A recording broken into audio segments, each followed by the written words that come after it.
A very good morning. Welcome to this edition of Morning at NTV's Big Story. It is the 24th day of January 2018. I have with me a pair of incredible gentlemen. Our Deputy Ambassador to Beijing, Mr. Maiga. Good morning. Welcome to the program. Morning, Maiga. Morning, Mr. Kashat, and thank you very much for inviting me to sit with my good old friend. The Butambara MP. In the old days when we were in the same, fighting in the same lanes. In the same trenches. When you used to wear red ties also. No, it was green. No, you were red, he was green. He was green. Now things have changed. Now you are in tingly yellow and the man is in tingly red. Nothing that is permanent in the world apart from God. Ah, there you are. So Mwanga Chivumbi, one of these days you may have to switch ties with him. No, and you know, him, Chintunyago, are always here. Hey, I don't know how they do their jobs. They appreciate each other better. Well, the appointing authority knows we're here. Mwanga Chivumbi also doubles as the shadow defense minister, right? No. Minister for Internal Affairs, yes. And I'm sure you have been following very closely the goings on with regard to the security of this country, especially coming down to the enforcement of law with regard to criminality. Some deadly criminality, I don't know how you measure that, but some also very petty criminality. And let's not even mince our words. We'll talk about border 2010.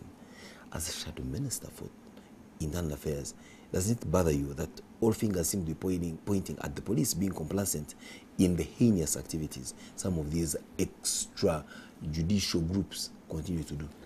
Yeah, the first mistake the public is likely to make is to think there is only border 2010. That's the buzzword now, because we've seen face before, we have seen all sorts of things. Some time back, for those who dared to follow, having brought to the floor of Parliament and to the committee and to the face of the leadership of police in Uganda, that there were 13 militia groups. 13. Operating in this city? Operating in this city. Who were as generous as to go and tell them that they had zoned Kampala. Okay? There were groups that would operate in particular zones. They range from Chifesi, Arrow, Squad. Now, border 110 to 10 is one of the 13 groups. Actually, it's not part of the 13 groups. For it, it had a bit of decency in what it was doing. But we increasingly said border to 10 was a terrorist group. You are talking about people who have been killing, stealing, maiming people. I have a girl from my village, a graduate, who was coming from Nambole to watch a football match. She lost the entire face, courtesy of those face groups. So it says you have a journalist, I think it's of NTV or one of the TV stations, who nearly lost her life, and numerous others. So, but also across the country, from Greater Budu to parts of Teso, parts of northern Uganda, nearby Wachiso district, literally, militias have taken over nightlife. They have the courtesy to write to you, Kashate, and say, by the way, Kashate, we are coming to you on Thursday. You better prepare this amount of money. You better prepare this amount of money. If they don't come, they later, we are inconvenienced, we are not able to come, but we will come on Monday.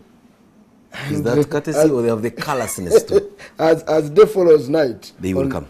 On Monday they will come. They either get the money, or you lose your life. Or you lose your life. I'm following a story that is so intriguing in Bukomansimbi, where they raided in broad daylight with a truck a home of a maize seller.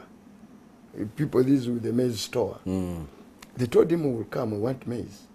A full truck. They came during broad daylight. They loaded and went away. And nearby, you see what is amazing? That alongside all these groups, they operate alongside the police. Really? Yes. And these groups let the public know, they were organized, mentored, sponsored by the security apparatus of this country. Where were you when all this was happening? What did you No, know about it? by the Now way, we are lamenting and no, giving us by a the way, perspective. if you have been watching, actually for the last 2-3 years, as long as I've been a shadow minister, I've been shouting my voice hoarse on this issue. on this issue. Right over there. Now, you, Ambassador Peter Maega, when such is being said, and you're counting down to celebrating 32 years of liberation, what liberation are you talking about as the NRM when you have pockets of this country being run roughshod by not, I mean, I would understand if it was a well-organized cartel of mafia or, you know, barons, but ragtag groups running this country roughshod and denying people a right to live peacefully, but also a right to own livelihood, including their lives. Well, right from the outset, I would say that in this country there is nobody who's above the law. And whether it is Ikitata or anybody else, nobody is above the law. And I am happy that my government has actually taken it up and these characters are being arrested. You know, relatives of the lady who confidence was in the people. killed at a car bomb here in Kampala, in conjunction with the police, are watching you this morning with tears in their eyes because one of the major suspects in there was cleared as though to mean they are really above the law. When it was difficult to have them arrested, it has now become impossible to prosecute them, and yet a life was lost. So one asks, that too is part of exactly what I'm trying to say, that there is nobody in this country who is above the law.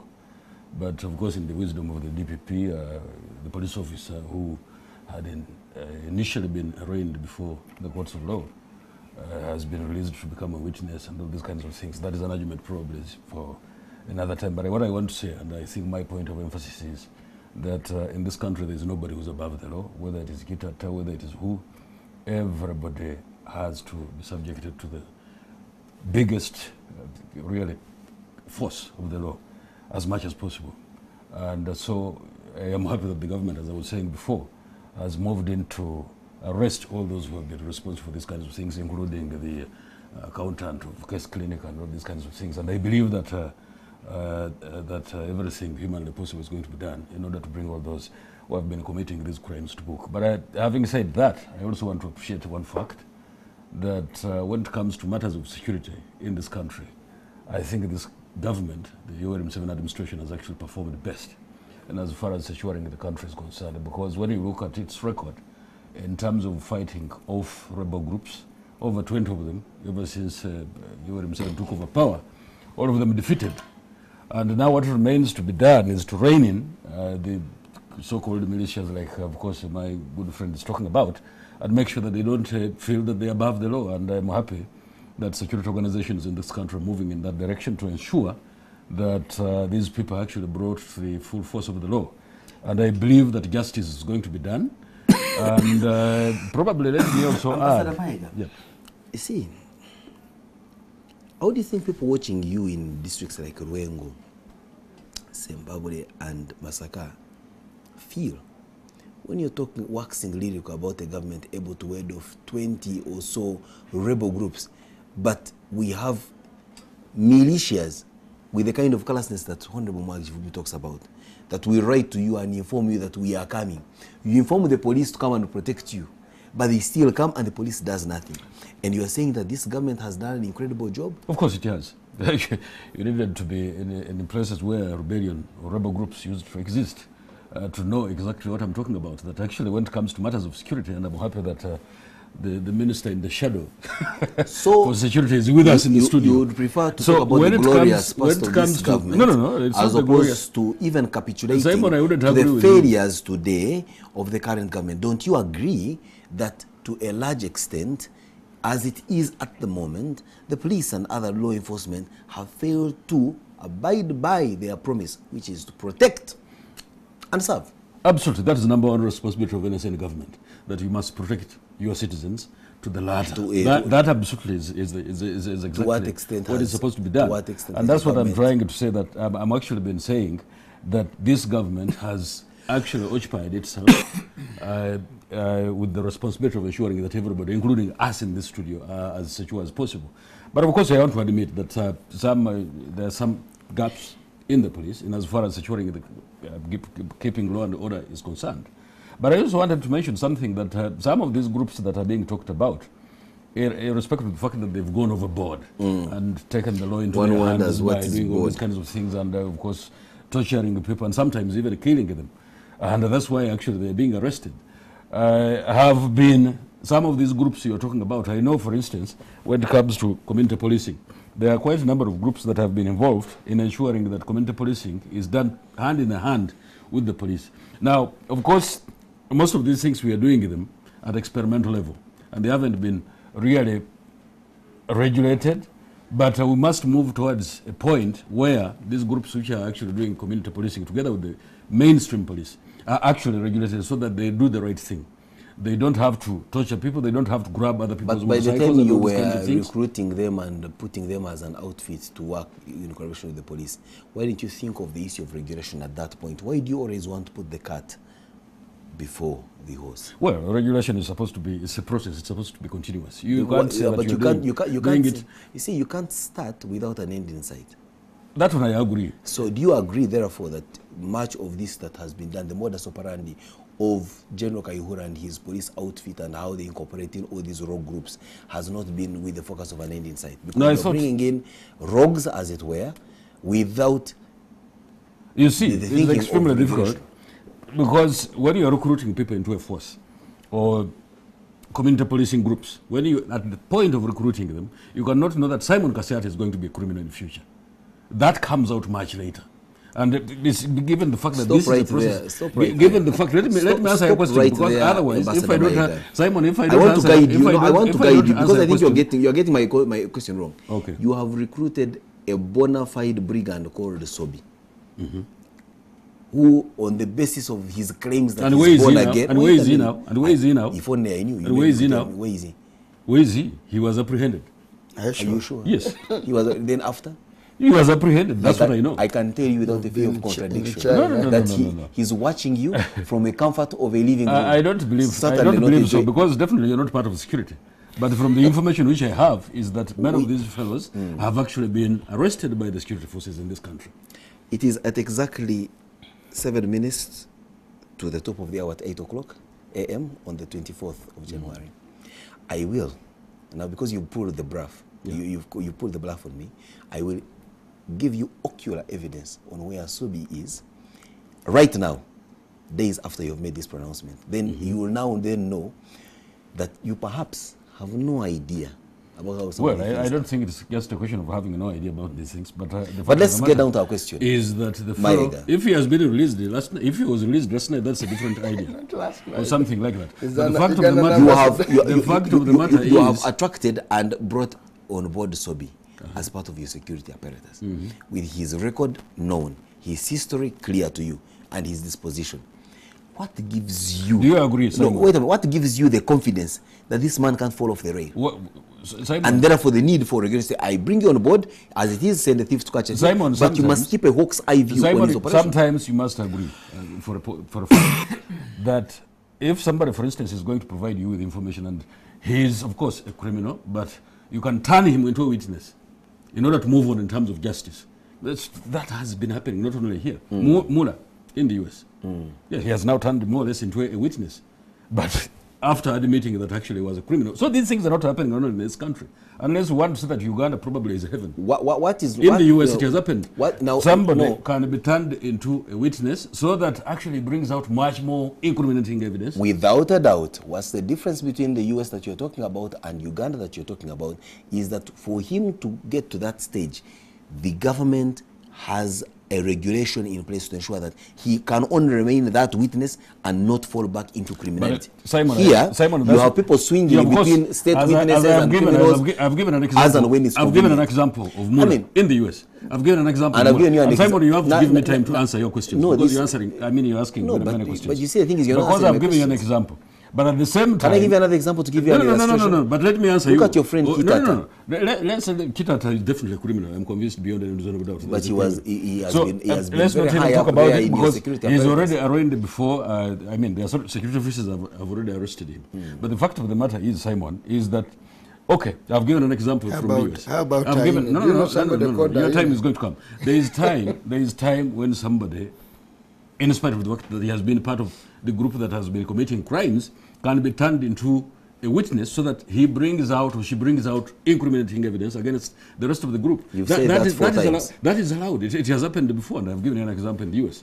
And so Uganda is not something that is in heaven. We are here, and these kinds of things are happening, and they're happening in other countries where you turn Simon, if he has been part of a gang that has been terrorizing people, you turn him into a witness so that he can bring evidence against the rest of the group that he has been operating with. That is for a fact. It's possible. That's the sixth time But you're saying the I same want to thing. go back to the point that anybody who commits a crime is definitely a criminal, and these people should be brought before the courts of law, and they face the full force of it. Do they? Well, let's wait and see, because these people have been arrested. No, you have been. And This at the government, moment, this government has been around for 32 years. Simon, I don't want you to. I don't want us And to that's why I'm believe. asking you. Have you? You see, what you're telling me is what should be. I am asking you. Yeah, What is? that now is a matter of conjecture, what it is and what it should be, because we are getting into academics. The fact of the matter is that these people have been arrested, and I believe they're going to be arraigned before the courts of law, and then they will face the full force of the law. If something else happens, then of course we'll come back here. We've had and talk about it. instances But as where of now, a crime is I want to committed, trust hundreds that the security of forces people in this are country arrested. are doing a good job of arresting the criminals. Is it enough Because just to arrest? No, you see. How your argument would have been different? No. Simon, your Okay. argument would have been different. No. This Assuming- morning, assuming that Tikitata- in this same newspaper you're holding, Yes. there is a report to say that the murder file for Deputy IGP Kawesi Felix, I've seen the Wait a article. minute, It is actually in the monitor. is missing. But guess what? Hundreds of people were picked from different parts of the country. If I put you the Ugandan map and showed you the mosaic of places where they were picking, But do you want to these are believe the- that most? Wait a minute. Do you want to believe that most of these articles are actually gospel truth? Because sometimes the article, they can write it that way, but I don't want to believe it until I have got actually the real thing on the ground. I don't want to. I don't want to go by the article in the newspapers. No, Now also, because the newspapers can give the article. Yes, fine, that's okay. But is that the truth? Because we must go deeper. Two things. To find out exactly what's happening. considering one, that you write in the newspapers quite often, Yes, I do. considering two, that I am pouring a lot of doubt with what you are telling me, I agree to the extent that many times you don't have to believe what you've been told. Just like today, Ambassador Maiga, what you have just said here, on a scale of 0 to 10, where believability is a 10 and non-believability is 0, I would rank you at 0.5. Fine, that's okay. That's Now, that's your opinion. It's not mine. It's not mine. That's your opinion.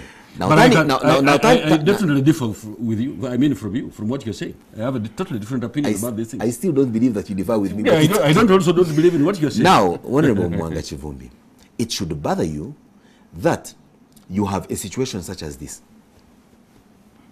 A lot, a great deal. But all you are doing is talk. No. Talk. No. By the Kasati, with the due respect, you should have given us credit. Where the- us is who? Me and others. Who are those have been others? You at and least- Maiga? Who have been at least talking. Even the arrest of Baguma was after I moved to parliament. Because he had been promoted at the very time when the DPP had issued the instructions for him to be arrested. And I moved to parliament that this was happening. That's when police moved. We alerted the extent that the office of the IGP, criminality, criminals had taken over literally the office of the IGP. People like Kaine were near as powerful as the Inspector General of Police. Abdu Chitata had reached a level on a former address by the IGP, who would grab a microphone from the IGP and address, say, now IGP talk, I've finished. That's how things had come. But the public should also know, how did we get here? Okay? We are getting here because, one, when government lost support and there was a possibility of a popular uprising, majorly when we went to work, there was a need to sponsor a parallel group that would counter the masses without necessarily deploying uniformed officers. We don't know that for a fact, do we? No. I will tell you the background. the emergence of spoke squad emerged when General Katumba Wamala was the IGP. Of what?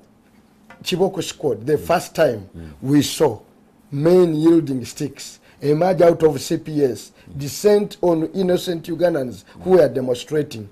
General Katumba Wamala was still the IGP. These were city traders who had become fed up with your activities. No. That's what the police told us. That's how we started. That's how we started. Then we went on as the country agitation was rising.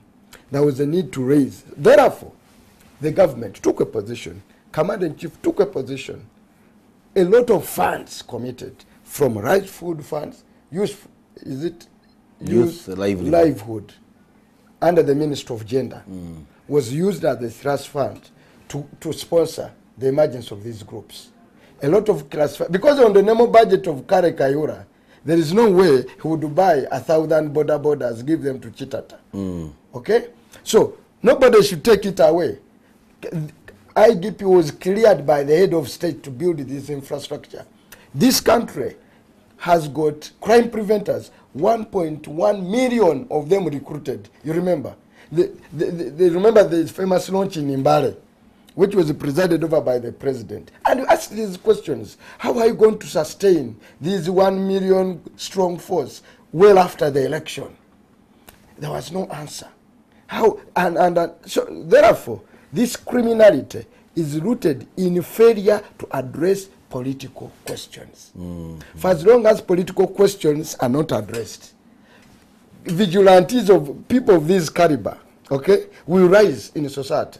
It's inevitable. Because the way politics works now, him will not pick a stick. Uyuka Shate, you don't have the character, a skills set to pick a stick and beat me. No matter whether we have disagreed or not. Okay, don't dare me. No. I'm sure with your bow tie, you'll simply fold your hands and say, this is, I can't do this. My guy Henry. You are judging a book wrongly. My guy, the one I know, will simply not do it. So will so many decent senior officers and let me tell you, the NRM mobilization secretary completely closed. Okay? And left it to these groups. So without resources, without everything, and therefore, I let the public know that these have been vital assets to the survival of Museveni regimes. So now, that's why Chitata is not only powerful in the eyes of General Kayihura, before the president of the Republic of Uganda. So when he wanted to collect elected leaders in Kampala and take them immediately after election, who does it? Chitata. No, not the minister. Chitata does the job. So therefore, what is the end in sight in this? Because now the end we expect therefore face the full wrath of the law as no, they are not going to do so because they have been vital assets. Watch the space. They've been vital assets of the survival of the NRM regime. They've been cleared to do this from the highest authority of the president. As a commander, there is no way General Kare Kayihura will assemble this infrastructure. I know the reason, by the way, why you see this. It has more got to do with what is going on between Uganda and Rwanda. And I will not elaborate. On that note, because of technical glitches we're also experiencing here, I think let's call it a day. It's been a pleasure having an insightful discussion with you, considering the knowledge and information you've got on the subject matter. We will certainly expound on this as the story continues to deepen. We also know that there is a lot of progress that is being done in as far as the police and security apparatus is telling us, as far as this case is concerned. So we keep our eyes and ears on the ground. You will elaborate the next time you're here about what is happening in more detail than just telling us about relations between two countries. I didn't want to put the ambassador in. No, for me I'm okay. The ambassador doesn't know. It's from I'm okay. China. Who told you? I know much more than you do. But of course, the kind of talk is making that there is a problem between Rwanda and Uganda is exactly what he wants. He wants that there is a